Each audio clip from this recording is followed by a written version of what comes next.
Well, hello there. Good morning. We're looking at First Chronicles number 21 today.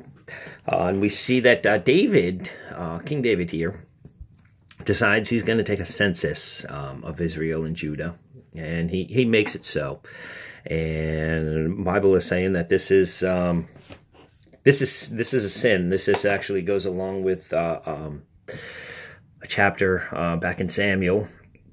I believe it was 2 Samuel that we covered this, but this is a sin, and why is it a sin? Why is David taking a census a sin? I mean, we have census here and on this in this country and stuff like that every so many years, but why was this a sin? Well, it's because it's meant that you're not allowed to count what is not yours, and so for David to be counting it, even though he was king, it's saying, this is mine, these are my people. And throughout the Old Testament, we see God referring to Israel as his people. And for David to be counting them, David saying, these are my people. Now, God did give David to be king, but they're God's people. And we don't need, he didn't need to be counting them, so he did sin. And so this angered the Lord, and God says, okay, well, here, I'm going to let you choose your punishment. Talk about mercy right there. God says, I'll let you choose your punishment.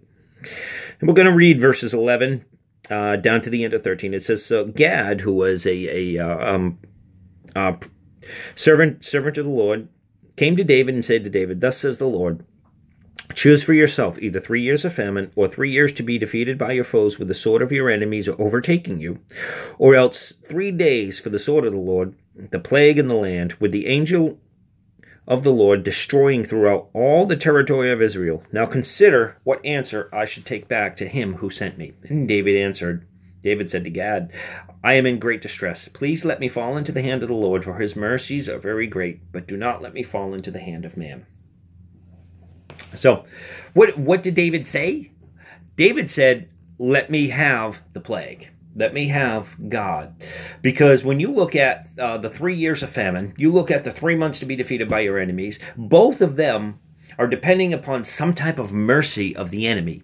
And we all know the enemy is not going to have any mercy on you. We all know that God is the one who has all the mercy. So, today's message is a little bit of just a teaching on God's mercy, I guess. And, as we look at that, God does go down and he does, he does do his plague, does give the plague to Israel for 3 days and 70,000 die.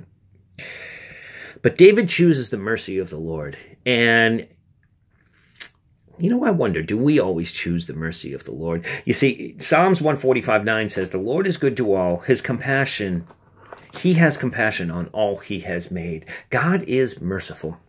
He really is. I deserve death. I really do. For the life that I have lived. And even for the life I'm living now. I don't deserve eternity with an all-pure God. I don't deserve that. I deserve to be banished. But in his mercy, he paid my banishment price so that I can go to heaven.